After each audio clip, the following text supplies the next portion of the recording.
Sebelum lanjut, gue mau ngucapin terima kasih buat teman-teman semua yang sudah mendukung Coders Indonesia hingga saat ini. Dan yang baru masuk ke sini, yuk kita dukung Coders Indonesia dengan cara klik subscribe seperti ini. Kenapa? Karena di sini banyak banget konten-konten yang insya Allah bermanfaat, mulai dari pemrograman, elektronika, dunia kerja, hingga ya hal yang mungkin ingin kalian ketahui. Dan yang paling penting di sini banyak banget konten-konten yang bisa kalian sebarkan dan menjadi manfaat buat teman-teman lainnya, gitu ya. Yuk klik subscribe-nya dan kita lanjut. Gaskeun. Assalamualaikum warahmatullahi wabarakatuh. Jumpa lagi dengan gue Dimas di Coders Indonesia. Dan kali ini kita akan membahas yang namanya fungsi di dalam pemrograman PHP. Sebenarnya di setiap pemrograman fungsi itu sama aja gitu ya, bentuknya dan lain halnya sama. Cuman kita akan bahas yang lebih detail untuk di video kali ini. Bagaimana kelanjutannya? Kuy gaskeun. Yuk kita bahas bagaimana itu fungsi gitu ya, biar lebih paham gitu. Sederhananya, fungsi itu bisa diibaratkan seperti sebuah mesin gitu ya. Nah, mesin ini umumnya merubah sesuatu menjadi sesuatu yang lain. Maksudnya gimana? Contoh misal mesin jahit gitu ya, masukin benang atau kain, outputnya jadi baju gitu kan. Atau misalkan bawang-bawangan masuk ke mesin blender jadi bumbu halus. Nah, seperti itu. Itu dia fungsi umumnya merubah sesuatu menjadi sesuatu yang lain. Berarti di sini input, di sini output. Jadi kalau tadi mesin jahit, inputnya bisa benang atau kain, outputnya menjadi baju. Seperti itu ya. Atau misalkan mesin blender gitu. Masukin bawang, bumbu-bumbuan yang tadinya kasar menjadi halus. Itu dia fungsi. Jadi term dasarnya fungsi seperti itu. Nah, kalau dalam pemrograman, umumnya nilai output ini dikenal dengan istilah return gitu ya. Jelek banget. Jadi nilai kembalian atau nilai output yang dihasilkan itu disebut dengan nilai return atau nilai kembalian. Seperti itu ya. Nah, inputnya itu istilahnya sering dikenal dengan params. Alah, pakai mouse susah banget. Params itu atau parameter. Jadi input sebagai parameter dan outputnya sering disebut sebagai return. Simpelnya seperti itu. Jadi mudah ya. Maksud fungsi adalah merubah si param ini menjadi return yang sesuai kita inginkan. Yuk kita langsung implementasi ke dalam kode. Yuk kita mulai masuk ke Visual Studio Code. Nah, di sini gue membuat satu file bernama fungsi.php gitu ya. Oke, kalau udah jangan lupa dimulai dengan PHP heula tuh guys. Gitu ya. Nah, sebenarnya di episode-episode sebelumnya kita sudah menggunakan function yang bernama var_dum seperti ini. Kalau kita lihat di sini gitu ya. Ini paramnya adalah mix ininya value. Jadi si variable value ini bernilai mix, apapun bisa kita masukkan gitu ya. Dan return-nya adalah void, artinya tidak menghasilkan return atau tidak memberikan nilai kembalian apapun. Seperti itu ya.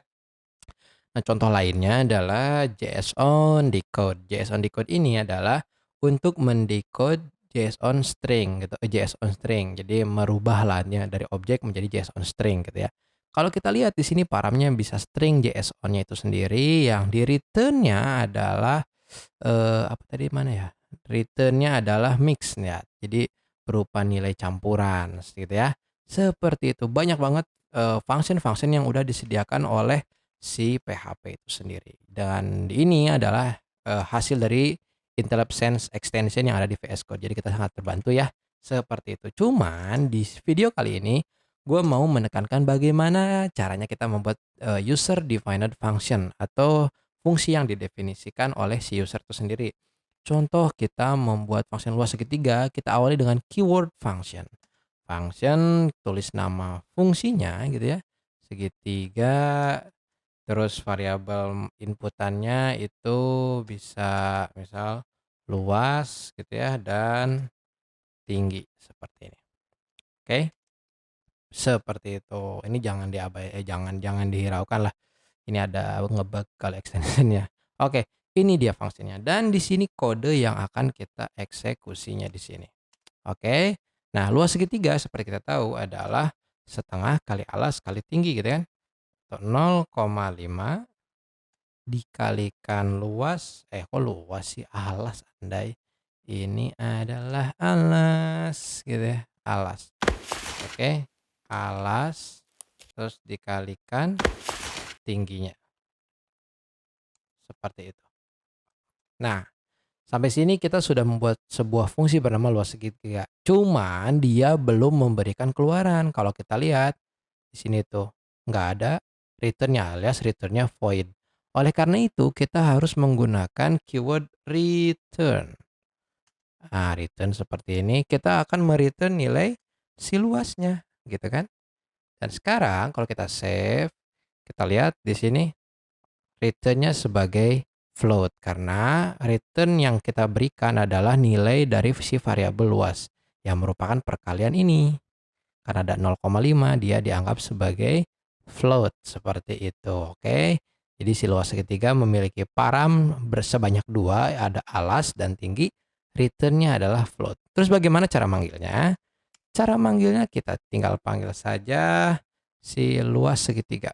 Luas segitiga. Ya, alasnya 5 misal, tingginya 3 seperti ini. Nah, kalau seperti ini kira-kira tercetak nggak di layar? Kalau menurut saya ini tidak. Kenapa? Karena si luas segitiga belum kita ekokan. Tapi kita lihat dulu aja. Tes, tidak ada hasilnya. Oke, latihan PHP fungsi tidak ada hasilnya. Karena tadi belum diberikan echo. Kalau kita berikan echo di sini, echo luas segitiga 53. Kita. Oke, lihat 7,5. Ini adalah hasil perkalian dari 5 kali 0,5 kali 3. Oke, seperti itu. Simple banget untuk membuat sebuah function. Lanjut ke contoh selanjutnya. Kuya, gas ke. Nah, tadi kita udah ngebahas tentang luas segitiga, itu function yang menghasilkan nilai luas segitiga. Nah, kalau dalam hal ini, function luas segitiga hanya menerima 2 parameter, yaitu alas dan tinggi.